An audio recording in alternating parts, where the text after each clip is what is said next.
المارد الأحمر يعود من جديد و10 انتصارات متتالية في الدوري المصري، وبفوزه على طلائع الجيش ب4 أهداف مقابل لا شيء في مباراة رائعة من لاعبين النادي الأهلي بالتحديد في الشوط الأول. طبعا هنتكلم عن المباراة بشكل تفصيلي جدا، وهنتكلم برضو عن انسحاب نادي الزمالك وعودته من جديد للمباريات، ولكن هنخلي ان ده الجزء الثاني من الحلقة. ولكن في البداية لازم نتكلم على مباراة النادي الأهلي والرباعية اللي كان أبطالها طاهر محمد طاهر وعمرو السولية ومحمد عبد المنعم. ولكن النهارده الاستثناء ان محمد عبد المنعم اخيرا برجليه مش بدماغه، والهدف الرابع وختامها مسك بابن فلسطين وسام ابو علي. ولكن نبتدي ونمسك المباراه من البدايه. ابتدى النادي الاهلي مباراه وباداء اكثر من رائع في الشوط الاول. يمكن الشوط الاول بيختلف كليا عن الشوط الثاني. الشوط الاول كان اداء جماعي رائع من لاعبين النادي الاهلي. طبعا النهارده كان مريح امام عاشور، النهارده كهربا ما كانش في القائمه، كان مريح بعض اللاعبين. ولكن الاداء الشوط الاول كان ممتاز، وده انعكس على الحصيله التهديفيه للنادي الاهلي. احنا احرزنا 3 اهداف من ال4 اهداف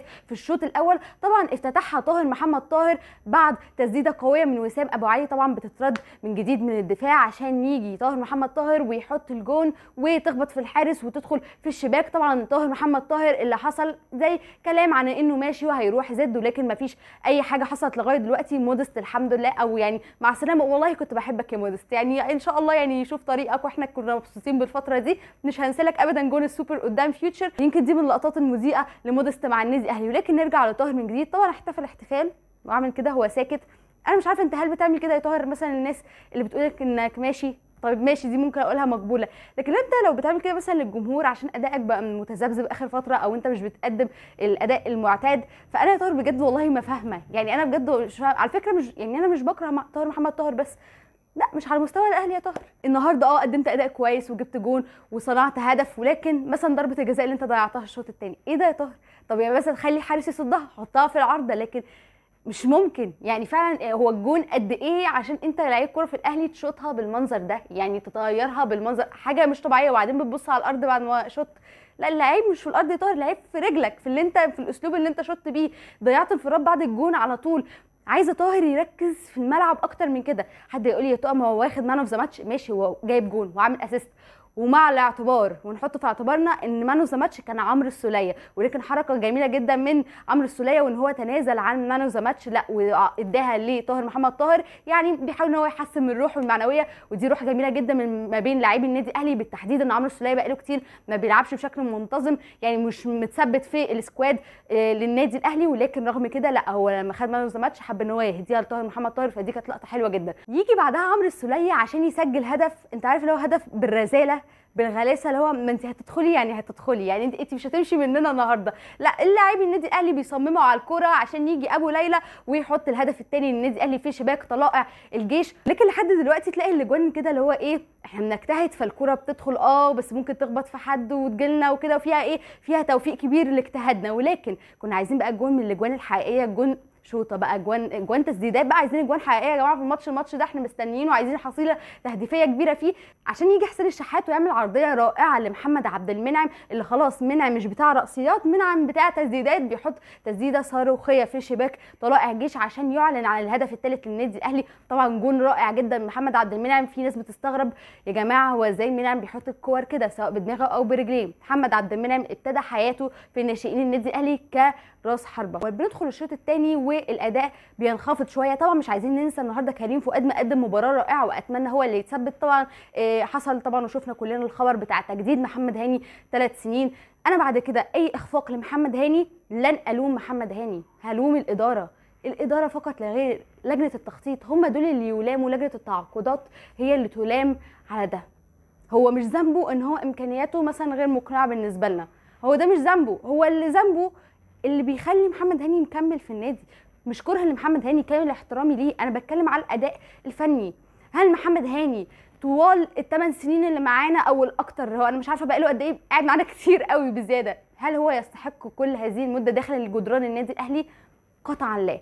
لو ليه فترات كويسه ما بنكرش ده، ولكن فترات قد ايه وسط 8 سنين هو فيها في النادي الاهلي شيء غير مبرر بالنسبه لي بالمره. ولكن كريم فؤاد النهارده بيقدم اداء اكثر من رائع، وسام ابو علي النهارده بيقدم اداء اكثر من رائع، واللي هو توجه في النهايه بهدف اكثر من رائع ايضا. طبعا وان تاتش، انا باخد بالي دايما وسام ابو علي في الوان تاتش خطير ما شاء الله. كان اداؤه النهارده لازم ان هو يتوج بهدف.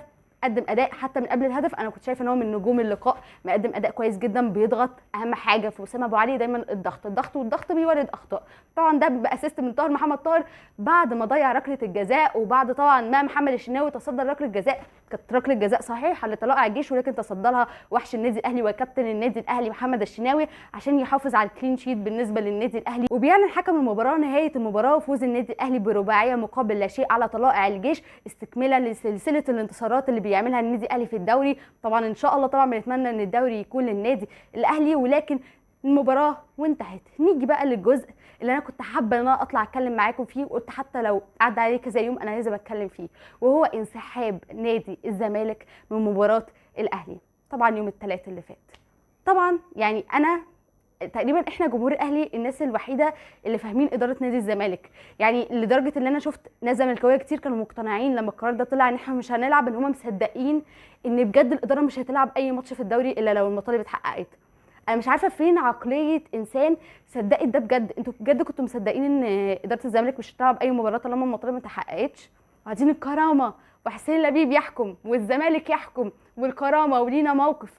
انت عارف لو انت عملت كده بجد والله كنت هرفع لك القبعه. ناس اصحاب موقف، مع ان المؤجلات دي بتاعت النادي الاهلي دي مش بايدينا، دي بسبب كثره المباريات مش بايدينا، ولكن كنت هحترمك ليك موقف رغم ان انت اصلا خلاص انت خارج المنافسه تماما، يعني بالنسبه للدوري خلاص مش موجود، او ممكن يكون ايه عايز ياخد لقطه، ولكن لا كنت هحترمك جدا. ولكن لان انا عارفه ان هو موضوع كله هروب فقط من مباريات النادي الاهلي، ومش انا اللي بقول او ده تكهن مني، هو خلاص الموضوع اتوضح قدام الجميع بلعبكم لماتش سيراميكا بدون تحقيق اي مطلب من مطالبكم اللي انتوا اعلنتوا عنها او ان انتوا طالبتوا بيها. ايه المطلب اللي اتحقق؟ يقول لك اعلنوا جدول للدوري، نزلوا جدول دوري من جديد بعتوه للانديه، هو اللي انت لسه اصلا تم اختراق بيه من كام يوم او من كام اسبوع، هو بالظبط ما حصلش اي حاجه. هل ده مطالبكم كلها اتحققت؟ المتحدث الرسمي باسم نادي الزمالك اللي طلع قال مش هنلعب اي مباراه غير لما مطالبنا كلها تتحقق. لا الاهلي لعب مؤجلاته، ولا عامر حسين اتشال، ولا بريرا اتشال، ولا كذا ولا كذا ولا حصل اي حاجه من مطالبكم اللي انتوا كنتوا عايزينها، ولا تم التحقيق مع الحكام ولا اي حاجه. هو الموضوع وما فيه ان انت كده كنا عارفين ان انت تلعب ماتش سيراميكا عشان مش هتهبط درجه رابعه، وان انت ولا صاحب موقف ولا صاحب قضيه ولا صاحب كرامه مع كامل احترامي للجميع الزملكاويه او الفئه المحترمه الزملكاويه، انا مش بتكلم عليكم نهائي، انا بتكلم على دماغ او عقليه اداره نادي الزمالك، انا بتكلم موجهه لهم هم الكلام ده، لكن كامل احترام لجماهير نادي الزمالك المحترمه او الفئه المحترمه اللي فيهم. انا بتكلم حاجه، انت مش صاحب اي حاجه، انت الموضوع ما فيه، انت عايز تعيش على الماتش بتاع الدور الاول اللي انت كسبت فيه 2-1، عايز تبقى لو هتدخل السوبر الافريقي قدامي اخر مباراه انت كنت كسبانها ومش عارفه ايه، وانت كده كده مش فارق معاك النقاط يتخصم منك 6 نقاط او اي حاجه، لان انت كده كده مش بتنافس في الدوري، فانت الموضوع بالنسبه لك رابح. ولكن الموضوع بالنسبه لجماهيرك انت بتقلل من النادي. انت يعني ايه نادي كل شويه ياخد قرار ويرجع فيه؟ يعني ايه نادي يقول لك فتوح مستحيل ومحمد صبحي مستحيل وتلاقيهم بيرجعوا تاني؟ يعني ايه لا النادي كل شويه ادارته بتغير في رايها بالشكل ده؟